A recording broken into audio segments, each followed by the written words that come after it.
ಮೂಲಭೂತ ಸೌಕರ್ಯಗಳೇ ಇಲ್ಲದೆ ಅದೆಷ್ಟೋ ಸರ್ಕಾರಿ ಶಾಲೆಗಳು ಈಗಲೂ ಕೂಡ ಕ್ಲೋಸ್ ಆಗ್ತಾ ಇದೆ. ಪ್ರತಿ ಸಲ ಶಾಲೆಗಳನ್ನು ಉಳಿಸಿ ಬೆಳೆಸೋ ಪ್ರಯತ್ನ ನಾವು ಮಾಡ್ತೀವಿ ಅಂತ ಯಾವುದೇ ಪಕ್ಷ ಅಧಿಕಾರಕ್ಕೆ ಬಂದರೂ ಕೂಡ ಆಶ್ವಾಸನೆಗಳನ್ನು ಕೊಡಿಸುತ್ತೆ.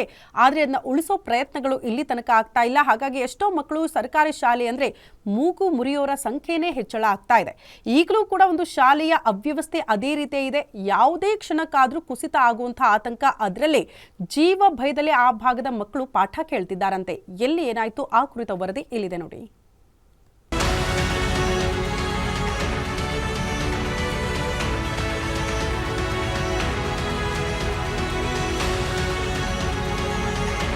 ಹೀಗೆ ಮುರಿದು ಹೋಗಿರೋ ಶಾಲಾ ಬಾಗಿಲುಗಳು, ಹಾಗೋ ಹೀಗೋ ಬೀಳುವ ಸ್ಥಿತಿಯಲ್ಲಿರುವ ಕೊಠಡಿಯ ಮೇಲ್ಚಾವಣಿ, ಇನ್ನೊಂದು ಕಡೆ ಕುಸಿದು ಬಿದ್ದಿರುವ ಶಾಲಾ ಗೋಡೆ, ಮತ್ತೊಂದು ಕಡೆ ಮರದಡಿ ಪಾಠ ಕೇಳುತ್ತಿರುವ ಪುಟಾಣಿ ಮಕ್ಕಳು.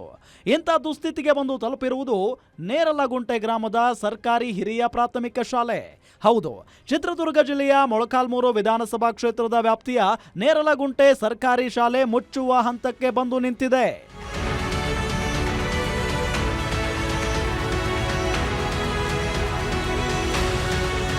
ಕಳೆದ 2 ದಿನಗಳ ಹಿಂದೆ ಜಿಟಿ ಮಳೆಗೆ ಶಾಲೆಯ ಹಿಂಭಾಗದ ಗೋಡೆ ಕೂಡ ಕುಸಿದು ಬಿದ್ದಿದ್ದು ವಿದ್ಯಾರ್ಥಿಗಳಲ್ಲಿ ಮತ್ತಷ್ಟು ಆತಂಕ ಮನೆ ಮಾಡಿದೆ.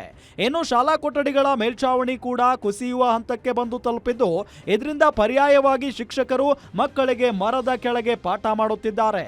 ಅಲ್ಲದೆ ಶಾಲಾ ಬಾಗಿಲುಗಳು ಕೂಡ ಮುರಿದು ಹೋಗಿದ್ದು, ಗೋಡೆಗಳು ಕೂಡ ಬಿರುಕು ಬಿಟ್ಟಿದೆ. ಕೇವಲ ಇಷ್ಟೇ ಅಲ್ಲದೆ ಇಲ್ಲಿನ ಮಕ್ಕಳಿಗೆ ಶೌಚಾಲಯಗಳು ಕೂಡ ಇಲ್ಲ. ಬಯಲು ಶೌಚಾಲಯವೇ ಗತಿ ಎನ್ನುವಂತಾಗಿದೆ. ಇದರಿಂದ ಪೋಷಕರ ಆಕ್ರೋಶಕ್ಕೆ ಕಾರಣವಾಗಿದೆ. ಈ ಶಾಲೆಯ ಪರಿಸ್ಥಿತಿ ಹೆಂಗಿದೆ ಅಂದರೆ, ಮೇಲೆ ಬಣ್ಣ ಒಳಗಡೆ ಉಳುಕ, ನನಗೆ ಇಲ್ಲಿ ಹೊರಗಡೆ ಚೆನ್ನಾಗಿ ಕಾಣುತ್ತೆ ಶಾಲೆ. ಎಲ್ಲ ಮೇಲ್ಛಾವಣಿಗಳೆಲ್ಲ ಸೋರ್ತಾ ಇದ್ದಾವೆ, ಶೀಟ್ಗಳೆಲ್ಲ ಸೋರಿ ನೀರು ಸುರಿತಿದ್ದಾವೆ, ಗೋಡೆ ಹಿಂದೆ ಬಿದ್ದಿದೆ ಸರ್. ಮಕ್ಕಳನ್ನು ಶಾಲೆಗೆ ಕಳಿಸೋಕ್ಕೆ ನಮಗೆ ಭಾಳಷ್ಟು ಭಯ ಆಗ್ತಿದೆ. ಯಾವ ಟೈಮ್ನಾಗ ಗೋಡೆ ಕುಸಿದು ಮಕ್ಕಳ ಮೇಲೆ ಬೀಳುತ್ತೋ ಏನೋ ಅಂತ.